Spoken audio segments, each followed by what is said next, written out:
V380 Max P809 බහු සංවේදක PTZ ආරක්ෂක කැමරාව. ආරම්භය සන්ධ්‍යාවේ. නවීන නිවසක් සහ එලිමහ පරිසරයක් සන්ධ්‍යා කාලයේ. 360 අංශික පනෝරාමික දර්ශනය සහ අති විශාල දෘශ්‍ය කෝණය සස් ෆුල් කලර් නයිට් විෂන්. අති පැහැදිලි වර්ණවත් දර්ශනය. 360 අංශික පනෝරාමාව.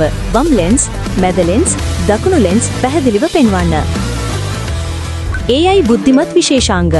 මිනිසුන් හඳුනා ගැනීම, චලනය අනුගමනය කිරීම සහ අභිරුචි කලාප හඳුනා ගැනීම පෙන්වන AI overlays පෙන්වන්න. Hello, delivery for you. Leave it at the door. Thanks. 4G රහෙන් රහිත සම්බන්ධතාවය, සිග්නල් වේව්ස් සහ SIM icon සමග සජීවී ලෙස පෙන්වන්න.